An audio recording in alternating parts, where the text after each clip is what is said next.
Right, morning all. We've got some people trickling in now. I'll give it a couple more, about 30 more seconds, and then I think we'll get started.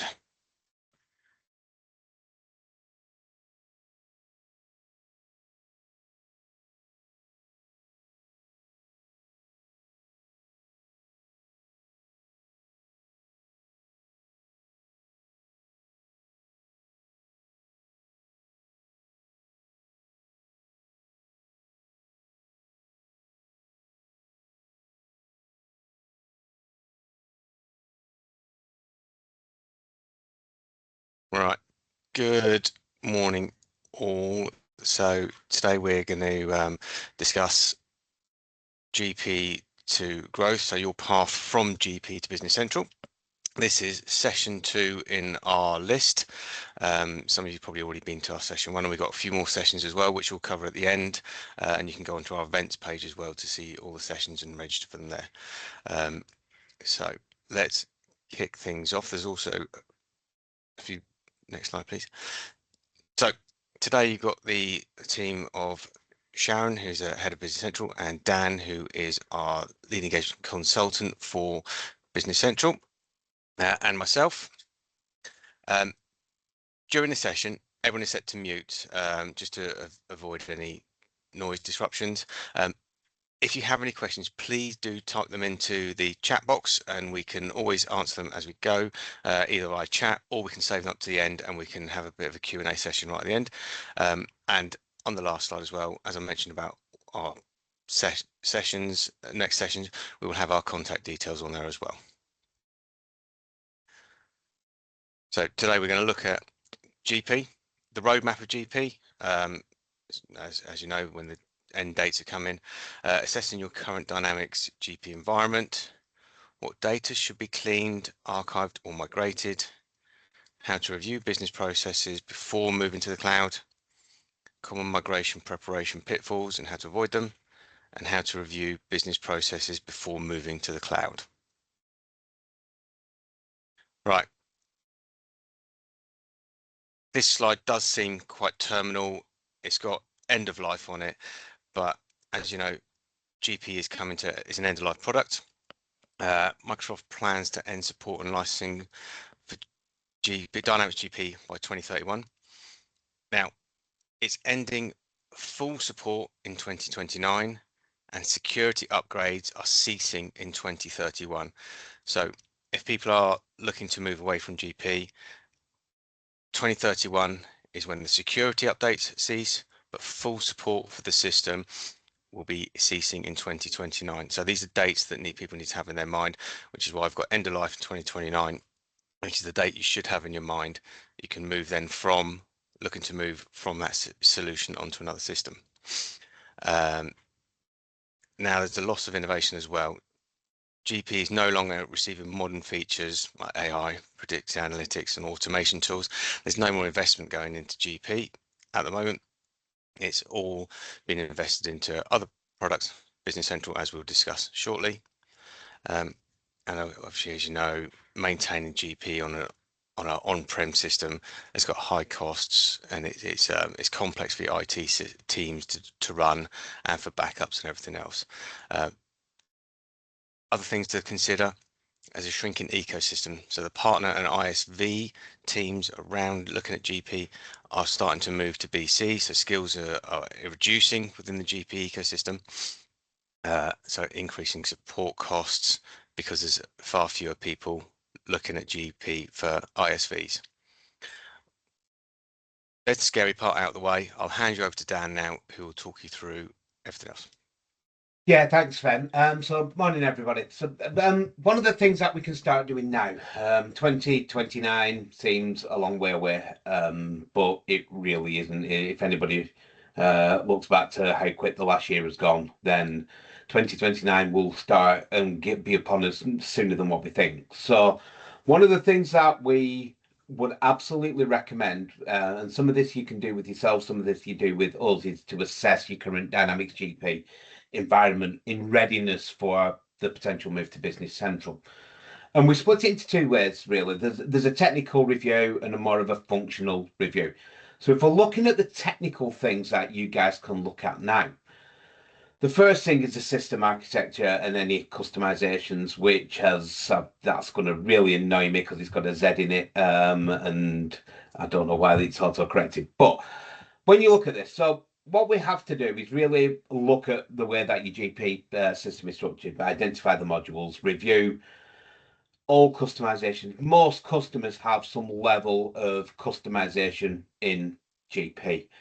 And it really is being able to work with you, work with us to understand what that customization is, any add-ins that you've got, any visual basic mods that you've got, anything like that, we need to really get, and you need to get a hold of, so that when we talk about the move to Business Central, we're taking into consideration anything that we might have done which isn't standard GP. The other thing as well is the documentation, at least knowledge of any ISV solutions, any add-on, any third parties, and to whether they have BC equivalents, such as any integration tools that you may be using, Credit Hound, for example, from Dracia. If you're doing any OCR on your purchase invoices, anything like that, we need to understand what you're doing. You need to understand why they are being used. Are they being used to add value? Are they being used for gaps in Business Central, or is that something that becomes standard in Business Central in GP? But is that standard in Business Central going forward? And that's where you understanding and us understanding what you're using, how you're using it, and to what level you're using it is really key, so that we propose the correct solution to you going forward.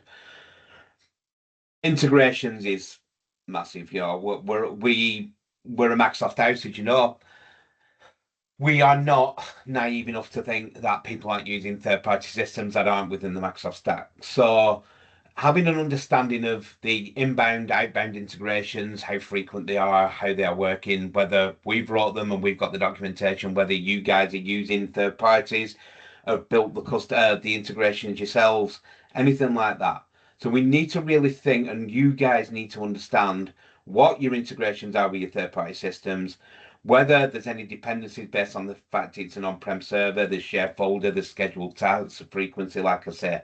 Really understand what data is passing through your GP environment, so that we can ensure that there's no loss of operational process going forward. Reporting. I mean, we a lot of the conversations we have with GP customers moving to BC, and anybody moving to BC as a whole, is around what reports have you got? How are you doing reporting? Where do you need the information? What impact, what efficiencies do you need in reporting? Now, Business Central and the add-on things around it have a mass, they have so much reporting capabilities. But we've worked with GP customers for a long, long time. You become reliant on reports. You become reliant on SSRS report, management reporting. You become reliant on SmartList. So you need to understand where your core business reporting is coming from, for us then to be able to ensure that we are catering for this in the move to Business Central.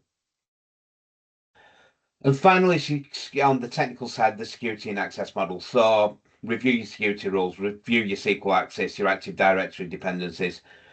Go through your different types of users, segregation of duty permissions, because moving from GP to Business Central, BC has a lot more control over user roles, permissions, and allowing people to only see what they need to see. So it is a really good time when you're doing your technical review, not just to understand where you're at with regards to a GP point of view, but also where you need to be going forward. We absolutely recommend, whether that's you, whether it's us and you together, that when you're thinking about moving to Business Central, that you do this technical review to get this information. But also we need an operational review as well. Document your workflows, if you have any, whether they're manual or not. Highlight processes that rely heavily on GCP specific features. It's a very difficult question that we ask around what would you like, what do you need doing, what would you like to get out of Business Central. But for users on this call, and for most of our GP users, you'll have been using the system 10, 15, 20, if not longer, years. You will have processes that you have built because of GP, which isn't a bad thing because you're using it and you're happy with it. But really think about that processes that rely on you doing due to GP, because of GP, and from GP. Really, that we can make sure that we're going to really make these as efficient as possible when on the move to Business Central. This is where we will assist you with regards to the operational review, but we then need to compare the GP capabilities that you rely on against Business Central's standard functionality and identify areas of the process which may need a redesign. When we're talking about this, and we're talking about the whole sort of assessing your GP environment, some people think, yeah, this is IT, this is all IT, they can do all that. It's more than that. So you have to think about where your processes may need a redesign rather than replication. Moving the system gives you the opportunity to really streamline processes and make them more efficient. So do assess that from an operational point of view as well. Again, reporting. Who needs KPIs? Who needs dashboards? Who needs financial reporting? Really think about the users, the recipients of the report as well, and at what sort of level they need that data. It gives you a really good chance to look at internally, think about your skill sets, think about what training needs you may require, and you need people to buy into any change across the piece. We have specific tools that we use from the number of customers that we've moved already. Our project management team manage change. They work with you to ensure that people are bought in, but really you do need to get people on board in the move. And that is something that we class under operational, because if people want this, if people want to see and get to the new world of the cloud, to get the efficiency gains, having everybody on board and wanting to make that happen really does make for a successful implementation and successful project timeline as well. So they're the key areas that we would absolutely recommend yourselves with mhance going through when you are considering the move to Business Central from GP, to really think that we're going to then be able to give you a solution that meets all of your needs, not just for today, but for going forward as well. And with that, I'll hand over to Sharon around the data. Thank you, Dan. Good morning, everybody. So this is just, I suppose, one of the most important things when you're looking at moving to your system is deciding what data to bring. And typically, what do most customers bring? They bring their master data. So those are your customers, your suppliers, your inventory items, possibly your chargeable accounts. Though if you've been using GP for quite a long time, and most people have, your chart accounts may have gotten out of whack. You may have, it may not be fit for your reporting anymore, and you may want to change that. So that's something most people consider when they're moving across. The current and prior year GL lines. So to bring in history for your reporting, most people will report on this year and prior year. So we bring in all the lines in the general ledger for that. And then the sub-ledger open items that go live. So what's that? It's if I look at my HTB in sales and purchases, what are the list of invoices or credits there, and we'll bring those in. We'll bring in the last bank reconciliation, any open items. So nowadays there are a lot fewer of those. And your stock count if you're doing your inventory. So you'll notice I said, why did I say new live BC system? So that's what we bring into the new live system. You can, over time, because you can maintain your access to your GP databases, you can keep them indefinitely. Now, the very last sentence here says, as long as your IT team lets you, because that's where we see most of the pressure is, we're upgrading the servers, so you can't have that SQL database anymore. It's gone. But if you have a server in the corner of the office that you can turn on whenever you want to get information, you can get files and migrate them to a historical read-only company in BC later. You don't have to pay us to do it. We'd happily take your money if you want to give it to us, but you can do that yourself. That's not a problem. But you also have the option, if IT say no, you can't have that server because it's a risk, we can't upgrade it. There's ways of bringing all your GP data. At the very least, you can export it to Excel, all those tables into Excel. You've got your smart lists that will keep the information. But there's also cloud storage. You've got data lakes and the data factory. And you can even put a SQL database into Azure. It's all about how much data you have and how much you want to keep. And I think we have a question, Dan. Q&A. Sorry, guys. Sorry, I'm going to leave that one for you, Dan. It's about the modules. Okay. Okay, so yeah, so you can keep your GP database and so on. So again, why don't we get mhance just to migrate everything now? So let's say let's bring over the last 7 years into the system. The more you bring in, the more it's going to cost, basically, in money and in time. Okay, so if you say, well, Sharon, 2 years isn't enough, I want to bring in 7 years GL, and I say, yeah, I can do that, that's no problem, but that's going to take quite a number of extra days. You're going to have to, you know, get your users using their time to, clean that data, export it, map it where the codes have changed. So let's say your general ledger will have changed codes. You might take this opportunity to renumber your vendors, renumber your customers, and so on. So all that has to be done. And then once it's in BC, you then have to check it and reconcile it and make sure it all ties back, because there's nothing worse than if the auditors come in and say, oh, look, these are your balances in GP as of your go live date, and these are BC. Why are they different? You don't want that to happen. Okay. And then when you're planning your data migration, think about what you need to migrate. Ask who needs this data and why. So why would we want to bring in, say, 7 years of purchase ledger transactions? Who will use that? What is that for? So ask the question. Less is best, I'll be honest with you, and that's saying that with a salesperson on the call. Yeah, don't bring in too much data. Okay. Um, Confirm with your auditors what they need, in terms of read-only access, that kind of thing. So when it comes to, I know what I want to migrate now, so I've decided, yes, I'm going to migrate. What should I be doing now in GP? So you can start marking unused customers and vendors as inactive and items. Clean up the accounts. So apply any outstanding credit documents to reduce your number of open items. Because again, remember, the less data we bring in, the less the cost in time and money. And start writing off. So you've got a write-off function in GP. You can write off if you got lots of, 50p or whatever on an account because somebody underpaid or overpaid. Start doing those write-offs. Start clearing everything down. Next thing is things like, just checking on the master records. Are the phone numbers in phone number fields, or do you have text in there? BC won't accept text. A lot of systems won't. If it's a phone number, it expects it to be in a phone number format. Same for email addresses. It will check, are these valid email addresses? So you can't have, for accounts, use this email, and for sales, use this email. Okay. This is a big one. If you're carrying a difference between your control accounts and your subledgers, now's the time to write it off or move it to a suspense account. If you're migrating to BC, and to be honest, if you're migrating to any system, but obviously we want you to migrate to BC, do not bring in problems. Okay?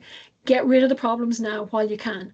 If you can't write it off, put it in a suspense account so that your control accounts match your subledgers going forward from day one in BC. Okay? The next one, then start creating smart lists. So your smart list can help you identify what master records type thing to migrate. So you can say, give me a list of everyone who I haven't done business with, and you can start making them inactive.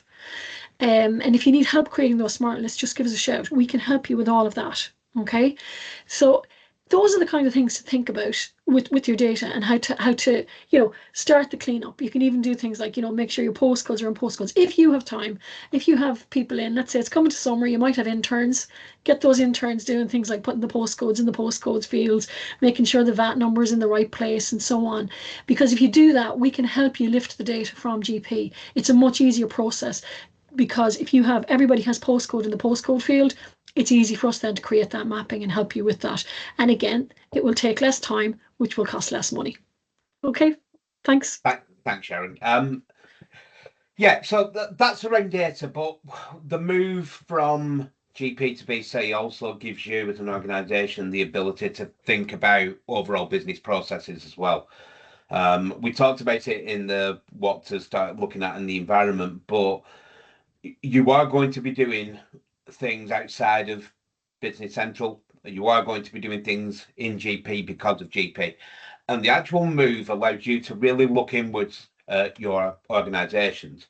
So one of the things I would absolutely recommend is to really be able to get the most out of what you potentially want going forward. You need to understand what you're doing at the moment. So Yeah, and some of these, I wouldn't take overly literally. We don't expect you to document every single workflow with every single branch and where you can go. But think about what workflows you've got out there in your business. Capture who does what when and what they are using to do that, whether it's lots of paper, whether it's email, whether people are running around the office, and highlight those manual steps, approvals, and handoffs because they are the areas that move into the cloud and what Business Central can give that we can really go to give you immediate gains of moving to Business Central. It's not an easy thing to do. Well, okay. As an overall business looking at the process review, it's not an easy thing to do. I'm pretty certain people in your organization will moan about pain points and moan about inefficiencies. But look for the key areas, the key bottlenecks, the key delays, the key blockers, the key where you think, why are we doing that? One of the biggest things that we absolutely recommend you do is look at what you are doing on paper and on spreadsheets or workarounds. One of the things we hear as part of a Business Central implementation, if we hear the phrase workaround, something's gone wrong somewhere. There are tools available to us to really build and make sure that you are using system generated controls. So really identify where you are heavily reliant on spreadsheets, heavily reliant on manual workarounds, where that GP limitations force extra steps, and where one of the biggest things that's not on here, where you are reliant on potentially one individual, where it's in their head, knowledge is in their head, and things like that, that we can look at and trying to make that more smooth for your organizations. Understand what processes rely on customizations, what relies on a report being generated to make an action, integrations, cross-departmental dependencies, and really think about we quite often say well the easiest thing for us to do as a Microsoft partner moving somebody from GP to BC is say we'll lift it and shift it, and you'll have all the process inefficiencies that you potentially have in GP. Really flag internally the processes that you believe will need rethinking in a cloud first environment. The options, we very rarely say no, we can't do something given the tools that Microsoft have offered us in the stack. We can really streamline your processes in the move to BC. But for us to be able to get the most out of that, you really have to understand what you're doing, why you're doing it, and is it just a case of we've always done it that way? And they're the areas that you need to get into your head. But you've also, one of the things Business Central and people moving finance systems, moving from GP to BC, we know that it's an investment, not just cost, but resource time as well. So you're going to want to future proof your solution so that you're not having these conversations in 3, 5, 10 years' time. You want a solution that will work and scale with you looking to the future. So we can review the workflows, the potential automation and the approvals. We can identify the opportunities with you rather than replicating what you're doing in GP. And wherever possible, we will ensure that the customizations are removed so that you are on a vanilla system with extensions using BC's rich built-in feature functionality. But there will be opportunities for you to modernize. Automation, we talk about automation so much. Power Automate, which is Microsoft's automation tool, is embedded in the system. Any workflows, any triggers, we've got agents, we can do whatever you want, and we can control who gets to see what. Identify where people work as well. So, it's a cloud-based system, mobile access, dashboard, self-service management, people only being able to do in their system what they need to do for their job roles. And consolidate processes potentially that are fragmented today, which is a key area where we really do see organizations moving from GP to BC making some real efficiency gains. And again, we can talk about process reviews. Your transactions in the system we can govern, but the people need to understand and be trained and fully buy into why they're doing it. Evaluate roles, identify the training needs again with us. And what Business Central does provide is continuous updates. So no longer have you got the upgrade costs when moving from GP 15 to 18. part of Business Central, you were always getting updates rolled out automatically through the cloud and you can control when they come through. But you have to have an organizational readiness for continually getting the most out of your system using the new technology that's there, and embracing the cloud-driven processes that will allow you to move forward as organizations. So you need to not just look at where you're at today, you need to understand where you're at today, but you also need to really consider where you want to go to and what the best place to, and the best process to get there over a 1, 3, 5, 10-year life cycle. And that's where we, as your partner, come in and we can help you through that journey as well. Sharon, on common migration preparation. Thanks, Dan. So, some of the things we found over time as we've migrated people, these are just kind of 4 of them I'm going to talk to you about. So the first one is, don't assume everything you do in GP will work the same way in BC. Okay, that seems obvious, but ask the questions. Don't just assume. Always ask the questions. You know, can I still do whatever? Okay, it's really important you do that, because you don't want to be caught out when you get into your UAT, or God forbid, go live and find out that, oops, we can't do this. I just thought it would do it because it's, you know, Microsoft or whatever. Just make sure it's this, you know, anything you're worried about, ask. There's no stupid questions, ask. The next thing, and again, this one seems obvious as well, but the discovery workshops, this is where we go through your process and agree how to map that process to BC, improvements we can make, like the ones Dan has been speaking about. So don't wait until training to show your end users, okay?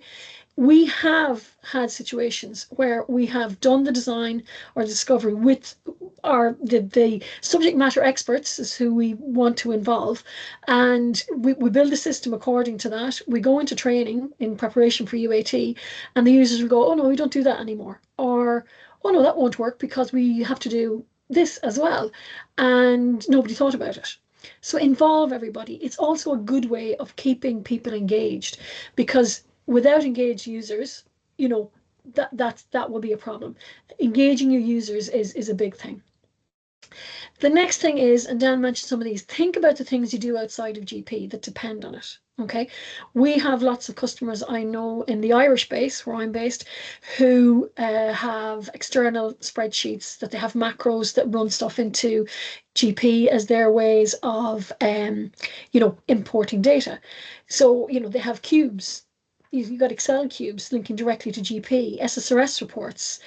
Do you have external systems? You know, your payroll system, you may have the GL codes from GP recorded in your payroll system, so that when you export your file, you just have, it's a case of copy and paste into GP. You want to do the same in BC, and you can, but the GL code may be different. So have a think about those, because there will be ones, the Excel ones are ones that we've been caught a couple of times where people have forgotten that they have something that they use externally. The last one I've put in a bigger font, okay, because the testing, the UAT is key. If you want to know where projects fail, it's UAT, okay? You want your users to adopt it. You want a straightforward go live. So we sell go live support. We sell a very small amount of go live support on our projects, maybe a couple of days. Why do we do that? Because we sell a lot of UAT support. Because if the users know how to do things in UAT, they get all of their, you know, I can't log into this, I don't have permission, or why does this look like this? You know, this doesn't, it's not, my integration's not balancing, and so on. If you do enough UAT, you don't have to worry about go live. Go live is going to just go as smoothly as anything. Okay. Your UAT, it reinforces the user's training. It ensures all your key processes are working as expected, and it will minimize that worry then about go live. You will have your UAT may take 4 weeks, it may take 8 weeks, you may decide to go longer if you've got lots of integrations. We will support you during that time. You will have a consultant usually once a week looking at your log. If you have something urgent, we may use the onboarding consultant to help with that while you're waiting for the consultant who is booked. You get a lot of support through the UAT process. You're not on your own. We will help you with it at the start to determine what you should be testing, to help you prepare for that, and then to support you as you're doing it. But if there's anything I could just get people to remember, it's the testing. That is where projects succeed or fail, I'll be honest, is on the testing. We can tell if someone hasn't tested because, after go live, all of a sudden, oh, my VAT's not working, or oh, this has given me something I didn't expect. You've got to test. And yeah, I'm getting sounding boring now because I just keep repeating it. But yeah, as I've said there, test, test, test, and then test some more. Okay. Thank you. And that's a really good point. I mean, I'll go back to it. With regards to the testing, and we can't stress enough, that is the area that we absolutely push you to do. But this is a cloud-based system, so your testing can start immediately after the training. It's not like you've got to have a machine in the corner with this on. So we do manage and we do push for, if we don't see anything on a user acceptance testing log, we know that you've not tested. For the best will in the world, things come out. So just finally, with regards to areas where we think we need consideration, is just a sort of thing on how early planning can reduce the risk, disruption, and project costs, which is why, even though the sort of end of life and the sunset in the nice slide that Sven presented earlier in 2029, 2031, starting now will reduce risk, and it will reduce risk. So how does early planning reduce risk? And there's three areas here.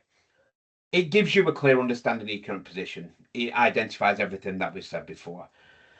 And what that does is prevent any technical blockers that we can identify as early in the as possible in the pre-sale process, in the review process. We can make sure that everything is there and nothing is overlooked. You're mitigating risk by doing that as well, because it allows further time to address compliance, audit, security. We know moving to the cloud isn't just a case of moving your finance system. A lot of people on this call need more than just a finance system. They need warehousing, they need distribution, they need manufacturing processes and things like that. The more compliance and audit and the security that we bring in with IT, with your finance teams as well, with your operational teams, we're just making sure that risk is mitigated as much as possible. We're reducing the chance of downtime. We can plan around your peak business cycles. We can ensure the right people are engaged when they can be engaged, because we're all very, very wary that early planning, if late planning will mean that you're rushing and you've also got your day jobs to do whilst doing this. So we can make sure everything is validated early, and it allows us the time through the pre-sale process, through the workshops, through all that, to really have that fit gap analysis and really be able to agree with you what we are going to deliver as a solution, but also where we're going to really enhance existing processes. We have to say some customers are heavily customized, so we have to rethink about how you do stuff in the system, because sometimes there are different approaches to it. So as early as we can get that, when we can map and get you a solution that meets all your requirements to take you to the next level within a cloud-based finance system. But we can also early planning can reduce disruption and cost. Operational transition, giving team times to think and adapt to new workflows. Control planning, we talk about training and change management a lot, but we have to align them with your real world needs as well, not just for your organization, but individual as well. Earlier planning allows us to do a better scoping, which allows us to get better, more accurate project costs. We don't like doing change requests. Nobody likes doing change requests.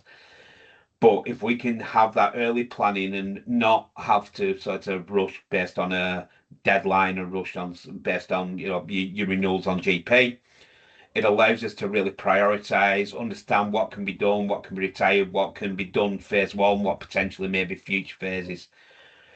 But it also, what we would absolutely recommend is bring in the key people into it as early as possible. The more people feel involved, the earlier people feel involved, the higher the adoption rate becomes. It prevents the conflicting requirements. One thing that you guys can do, and we mentioned at the very start, we've been in workshops, we've been in pre-sale presentations, where actually, if we're in a 3-hour meeting, we don't say anything for an hour because there's internal arguments about processes and who wants what. that drives cost, it drives timeline inflation, things like that. The earlier we can have these conversations and the right people in the right room at the right time builds, as it says there, that organizational readiness, reduces resistance, and it makes the process for just feel a lot more smoother for you as the end user. Early planning is key. Can't stress that. So in summary, over everything that we've talked about today, it's never too early. I can stress that most, we put business central into GP customers in 15 days. We've done it in 150, 200 days. Projects can range from 3 months to 18 months, all dependent on your requirements. So it's never too early to start planning. It's never too early to try and clean up your data as well, as Sharon mentioned before. The GP deadlines are getting nearer and nearer. Leaving things as late as possible may cause you organizational issues because there will be a mass panic based on things going out to point, depending on what your attitude is to it. Really consider what you need to be migrated. What's going to add value within a new business central instance, your live production environment. A lot of people take the opportunity to change chart of accounts, change structure, future proof that structure. So if you're doing that, that then adds a level of complexity for mapping around what you want to migrate as well. So really do think, Sharon's mentioned it before, as much as this sounds really strange, but we will almost try and talk you out of putting 7 years of history in, because does it add value when we've got other options? So really think about what is going to add value with regards to your data migration. Understanding where you're at now and where you need to get to is essential. We need you to have a clear picture of where and what you want to be at in 3, 5 years, in 10 years' time. But to get to that, you need to understand where you're at this precise moment in time. But do think about new structures and processes. We can lift and shift, not a problem with that. But you've got a real opportunity as an organization moving your ERP systems and potentially your different processes. Have a real think about whether you're doing things as efficiently as possible, because we can build those efficiencies into a new system. And the biggest thing, you're on this webinar, mhance ETL. We have done this numerous times now, and we have experts in the field, depending on what sector you're in, what GP, what state your GP's in, how much customization, if it's just a basic GP. We have experts within the field to really guide you through the journey. We can challenge you, we can ask the questions that you may think need asking in your organization. But as your partner, we're here to help to make this process as smooth, as easy, and as enjoyable as what we can do and you can do as an organization. So please, we're not just telling you to move. We're going to hopefully guide you through that and really you'll see the value of mhance guiding you and making you in a position when you move from GP to BC that you're going to get the most out of it in the future. Dan, there's a couple of questions. Go on, can you read them out, Sharon? Because I'm sharing. Yeah. So Rob asked earlier on, is mhance only offering BC as SaaS, or is on-premise an option? We're just offering SaaS at this precise moment in time, and I've not been told any differently, but we are just offering it in the cloud. Yeah. And the other one was, with regards to the functional fit gap, where does Miradas Suite fit in? What alternatives are available? So with regards to the Miradas module, depends what Miradas elements you're using. There's a lot of elements to it. But we have engaged with third-party extensions which have already been written for Business Central around the likes of catch weights, around any other things with regards to shipment integration, courier integration, vehicle load planning, things like that, where we work with the extension, we support the extension, we actually install the extension. It's built through a partner that we've got.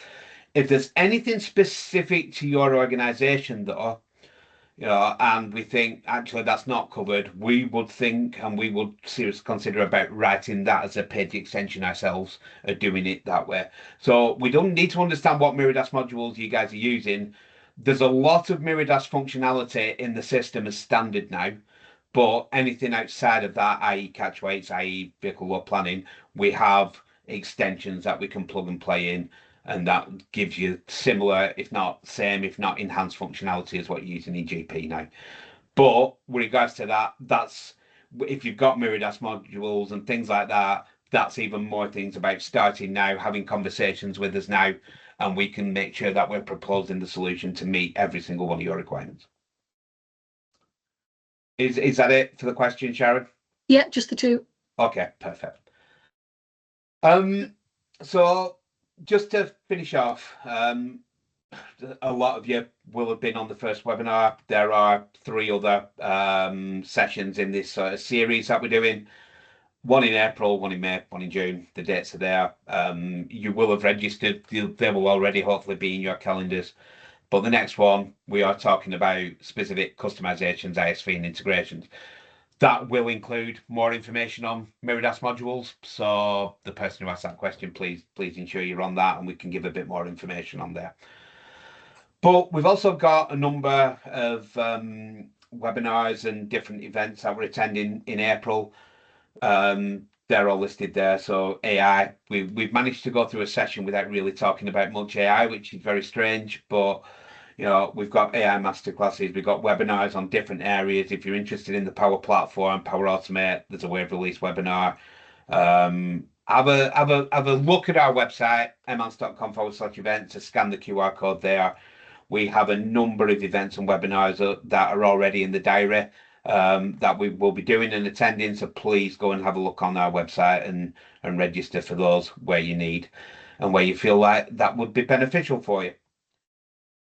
And with that, thank you very much. Yeah, I hope you've enjoyed, and I hope we've got some thought-provoking things that we've talked about today. I cannot stress enough, please, if you want further conversations on this or you want to start the process, please speak to your account manager, sales contact today, or feel free there to contact myself. My email address is there, Sharon, email address there as well. Please do engage with us early. We don't do a hard sell approach. We don't say you need to move tomorrow if you engage with us today. Start the conversations now so that we can plan with you to make this transition from GP to Business Central as smooth as possible for you, your users, and your organizations. But yeah, hope you found that really enjoyable, and hopefully see you all on next month's webinar at the end of April. Thank you very much. Thanks, everyone. Thanks, Tom. Goodbye. Cheers.